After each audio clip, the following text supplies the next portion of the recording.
abatwa wom to wale ehon sensema baye womo asa hye sa abatwa ni nsan koso biem ena musoma ani pipia manyokuo ni dia to dwose wobibia ne kondo se wale abatwa pesia so mpipidi mu wobapri mrahye bedwa kwanwa no won konkofa ne forms Franka tuni di ma pipia manyokuo ye yewura Dr. Mamu Bawumia wabomoden ye de nsema betu dwa hye se wode niam bigu saniani wono ene former president John Dramani Mahama wachese waboduma chane bam Electricity Company of Ghana asi womu betu na mu oden wobibia wasini mita fofo na ede aba no niam ankoye no womba be sakramu aye ne ye ade amamanfo sanso na nsama ye dadwa ewo Kwalebu Teaching Hospital ene yeru onyanfo kwabna mintakando ehu ebon mu bi ene nsensem akika ka ho ano enam so ama onyanfo kwabna mintakando ede adesrede aba betu dwa kire se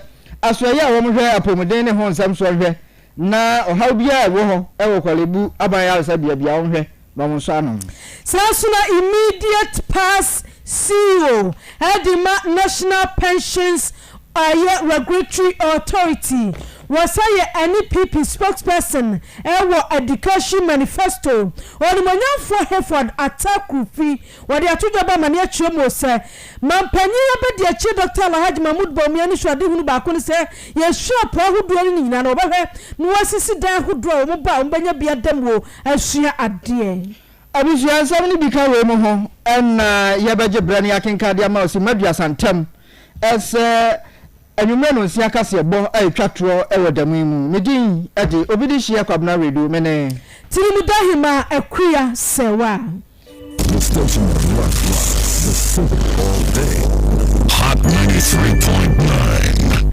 Abusia ya fika siana si na mikwa Electricity Company of Ghana ECG wama kachi na nsiya yanka bishe muna ECG simita fufraba eti wamu usisano endi wamu frasi ya namu wadimpa kudu babi na aton suom na mita na wamu usisano ano kamia kwa kweso mamfobia wamu wambiyabi tisala anasi ligon anasi adanta kwa benya anini mpata mu nipo makubase 250,000 achemwa meters na womu diba ye no eya dia ehaw awomu eya 40 meters na ECG dibra womu ebinimu se womu to credit gusu pe se wuto 1000 edi gusu titi 10 million na wobakwa na ayira wobakwa na sika no a wuto gusu no ayira firi so ebinimu se womu de no kura de yatimu chemienu se hu womu wuni bakwa wo yes adie no enti ko social media de amafo no atwa ECG da papa na ni na ECG se wo matie ni nyina asopam na wo yansantofo hyemdie enti asia wo mu yansantofo Company of Ghana ECG Ankara East engineer Bismarck Otu ede to Ghana fo nyina nim se wo manfo concern sana bonika no wo mu ha hodo a wo maka no wo matie wo mu baba sisa se meters ni nyina na fei sa haw ni nyina tumi afiri wo enti wo mu de abosome mienu na ebetu mirikatante asisa na sa 40 meters makomako 250,000 wo ma yini nyina afiri wo no mamanfo no papa sa ne be ya wo mbetimi ayusuo na wo se ani gye se meters we ba ye no akamya kwase eto a ECG nyade ma aban no akwa ni mu papa inform our customers, dear customers of ECG, the entire country, that we are beginning to replace all those obsolete meters in the system, and therefore we need to inform them to be aware of it. We have over 250,000 meters to be replaced in this exercise. That is the new meters within Accra East. In fact, this number is within Accra East. When you go to the other regions, we have some more than this number to replace, and so within Accra East, we have over 250 have become dysfunctional. They are not working very well, and so in the interest of our customers and our own interest, we need to replace them so that there will be some more transparency in our dealings with our customers. We have these meters in Accra East scattered across Makola district. We have some in Roman Road district. We have some in Legon district. We also have some in Adenta district, Dodowa district, Kwabenya district, and a few Teshi district. And so all these areas, we are going to cover them within the Accra East region. And more importantly, in recent times, we have had instances where the Nuri meters loses communication with the servers. And so, for a long time, a customer will be consuming without recharging appropriately, which negative balance. It has become a very worrying situation to us. And so, we want to replace these meters with more modern ones that are, timely, that communicate with our system so that there will be transparency. We have also meters that have been aged, currently in use, which we want to replace. There's also issue of inaccurate billing and then frequent power outage, because when there's lack of communication, sometimes the meter trips or goes off by itself. And so if this situation happens in the night, you can imagine what the customer will be going through. And that is why we think that for efficiency on our part, we need to replace all these meters. Why I am central for Shiamudian? One of fire ECG and a general manager, regional general manager at my ECG. Or engineer Bismarck Otu, or did a simple apostle, and in central for Kasaye. Now, anyone a managing director at the Electricity Company of Ghana, or Samuel Dubik Mahama, and Sukasaye, and the 2 Ghana from your said, send your meter that dano, obisi me ya connection. Now my ECG ni bisi kana oba fetchire no no afoje ne kakra na meter na ekwa nkete won se meter we de smart na adwemu abiesa anti bi a wotemani hai etu du saka se pa na report enti mu amoya sa ni nyina munyan na kenken kwa. If anybody feels cheated, the standards authority are available, the meters were calibrated, we can check it and we can do a home audit with the person to justify. The old meters we had were very, very mechanical, which also led to some form of revenue loss. Currently, with the meters that we have in place, they are off by just some few basis points. So every single thing you use at home will be read. I think this brings us to the conversation of energy conservation. We need to learn how to conserve and to turn off things or gadgets that we are not using. Please, these meters are smart meters. They are MMS compliant. They are very visible on the dashboard in our offices. Please don't touch these meters because we will know. Please don't tamper with these meters because we will know. There's been a huge revenue leakage, and across the country we have to change close to 1.5 million meters as quickly as possible. The one thing that I would beg our friends in the media and I would beg our customers is that let's not politicize this exercise. Revenue generation by ECG is very, very critical to keep this sector alive. Paying IPPs is a very, very, very real situation on the ground. Every single peso counts. That is why the company is cashless. Please, please, let's not politicize this exercise. Let's not have the politician having to call to say, oh, suspend this, consider. Let's not do that at all. Let's learn to conserve energy in our homes. Let's turn off devices that are not being used. Abusia eni amuti ye managing director at the Electricity Company of Ghana, or Samuel Dubik Mahama. Na yankon sanfufro mu yanko pie mu atifi do mantemu. Enche ye so manfo beka ya oju bosumi dan mu na MPP amanyokuo ne hye.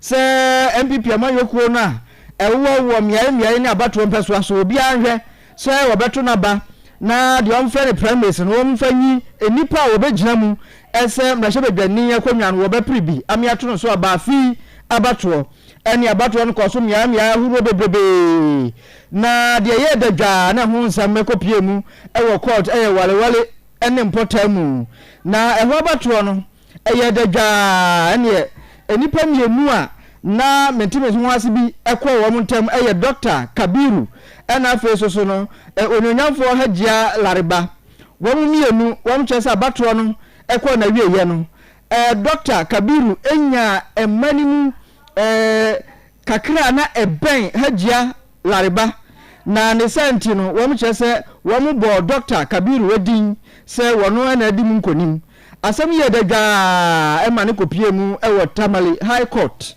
na enne enna ajajefo ebe modern transam ne so a wo ma hye se fom ni nua ne din enti wo mo san yanto aba ne biem esa se wiase ye ne je sekete e mo doda so a asundue na bebo ekoto wo se boko na eno nam so ama lawyer edema awura hajia lariba edin nsema batu dwa lawyer Sylvester Esan eno ochese no kwasem se asemu a Tamale High Court for edi ababeto abonten so omun santo aban foforo ne kwan so a no wochese se ne be ya asumdue bebanti enna wo mu ayesa nhyehyeye woni hotins enjofo ebonkomo efa ensemu a High Court judge for edibetu dwafa abato a ekoso ne ho and has voted and you said he's not dead. Now the burden is shifted to you.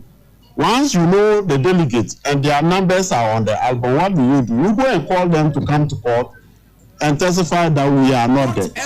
He subpoenaed the whole regional chairman for Northeast. The chairman came and confirmed that list is a genuine list.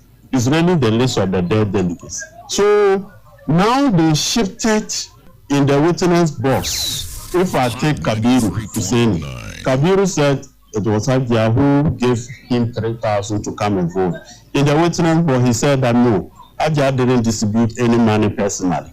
That the person was given to the whole electoral area. And he is even an intruder, meaning that he was not even a delegate, but he managed to also get something there. You take degree. There is one witness, Wumi Gafaro, who was procured to say that Hajia asked him to vote. But in the box, he said, no, they are all independent people. You get that? So that was just to smell dust in the eyes of the public that it was Hajia who procured people to vote for the delegates. Okay? It's a defense that backfired.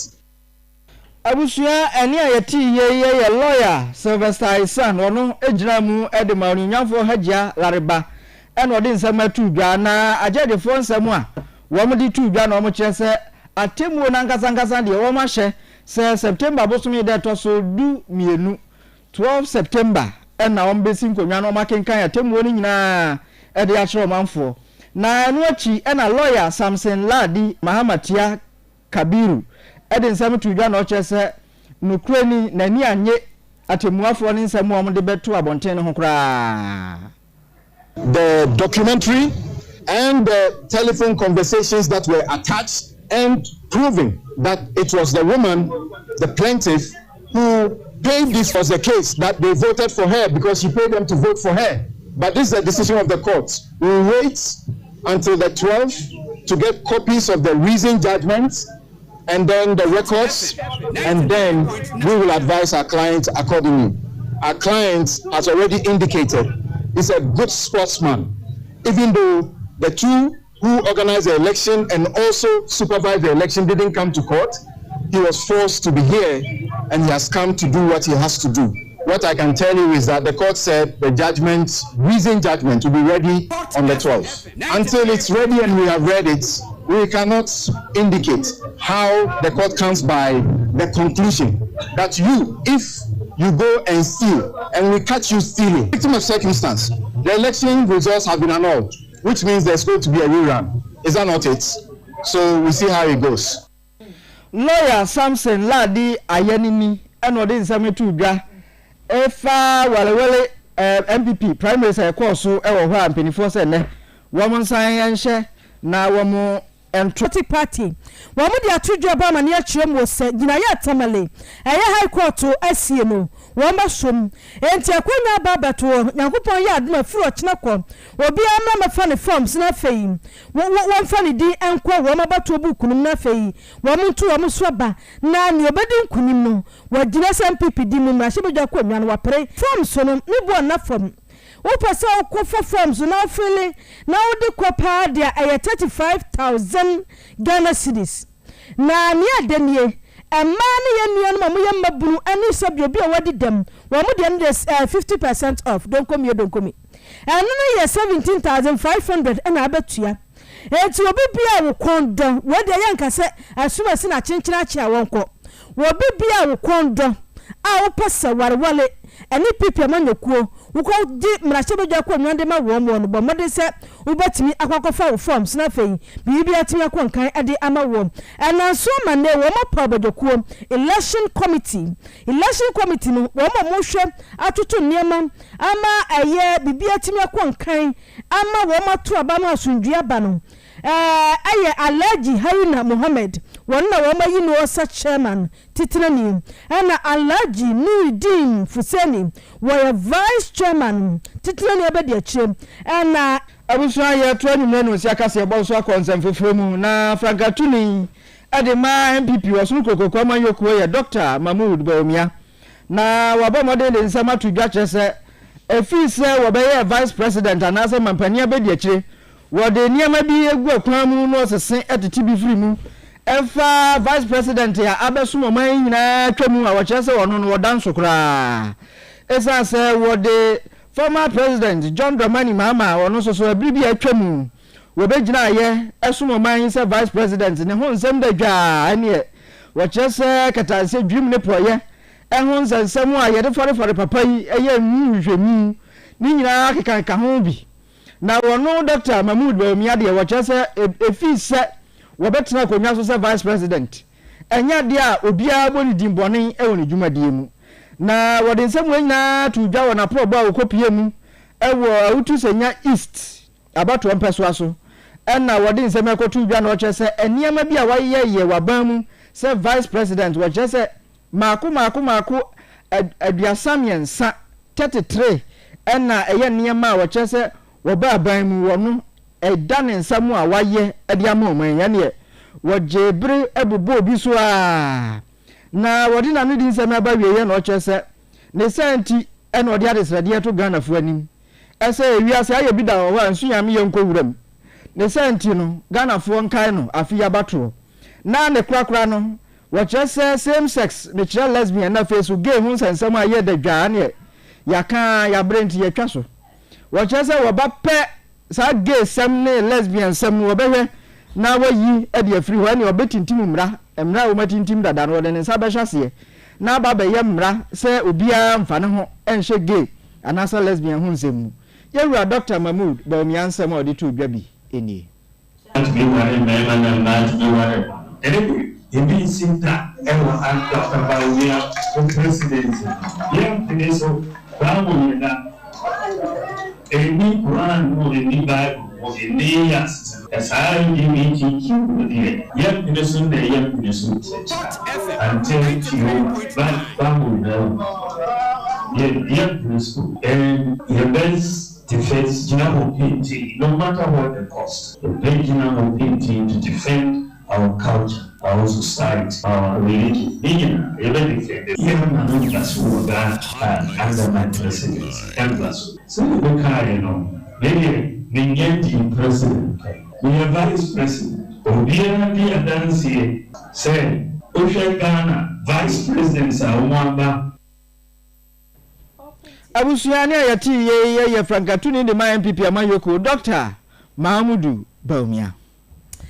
Na abusua yakuya ni mu asanfufo mu na ne nyina ye ani pipi amanyokuo mu na immediate year pass CEO adema National Pensions Authority Regulatory Authority wasaye ani pipi kasamafo awa education manifesto no emwo owura Hereford Atakurfi wode atoja ba mane akire mu se Dr. Alhaji Mahmood Bawumia Frank Bora ana afei mampanyina bade achema ni pipi amanyokuo no aye nipa wo be ba soye hawa no papa enkankan ye mana mo asuapo ahodo mu mu ba bia ye awo mo badane ye kan hostel accommodations ahodo no wo mu hu kire won papa wo so ko hwesika ye mani tua wo asuapo ahodo mu ansa na wonyama bi di ne tiato akwa de anya de ketwa ena sukuu no nkura dan o masisi hostel ahodo asuafo no ti na mu no wasi obawa dan ba ko nipa nwotwe na wo ma peso nipa nso na wo ma peso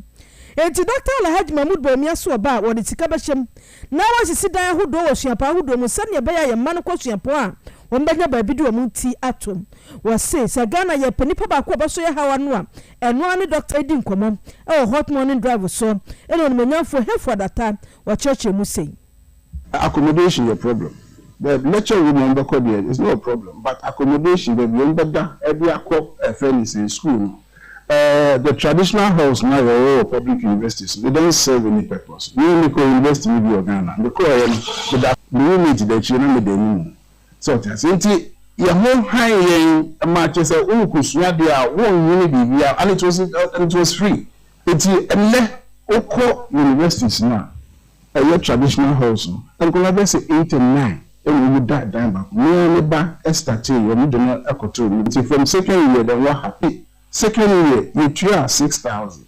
Third year you try 9,000. So level 400 you are paying 16,000 accommodation for accommodation. It's the accommodation you're big for. It's Dr. Bawumiase Oba. Accommodation at the public universities is going to be one of the study when they get there. It's only a day back one or they actually come.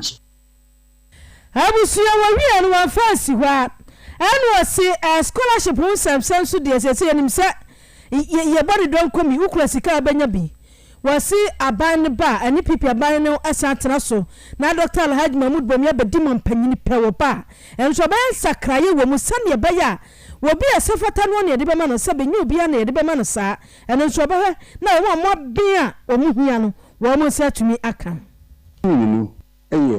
scholarship nipa ne bebre ahode sikasem enu so mu a na nwoma so wani but we fi say we am na bi nti no so ema no we need to have a central database how many people qualify for scholarships.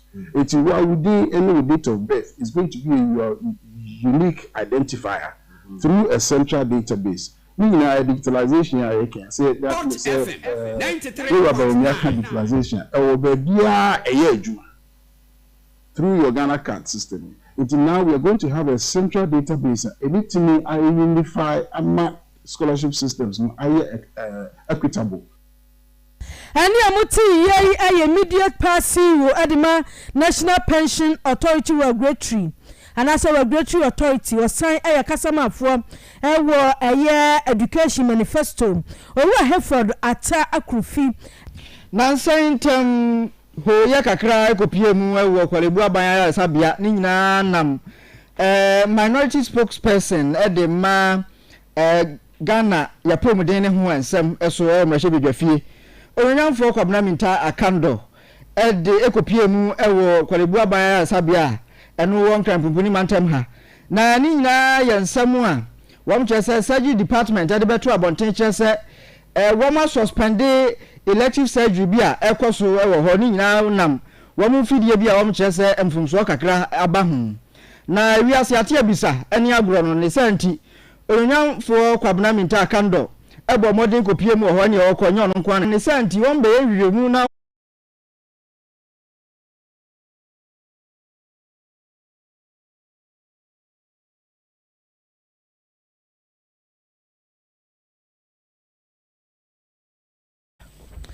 na yadiani achiremu ewo women movement wa pasori church Ghana mu okade wo mu de nafro na asi ho National Women Convention akwaso akwatia na wo magina ewa akwatia da background ado nyankopon se abompaye atwo nyankopon se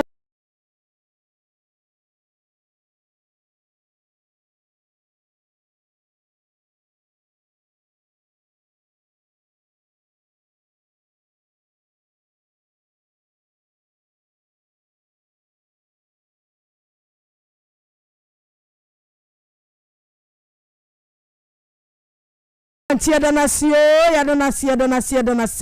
The man Jesus was brana basha owura na ye frɛ ne Yesu wo mu nhye mu de na se no superintendent Adema Pastor Church Ghana kade Pastor Samuel Kujo ena gina simpie ne apaso kasa ye no kasa ye kyerɛkyerɛ sɛ ne Nyankopɔn wodɔ ne man na wodɔ ne ma na sɛ ne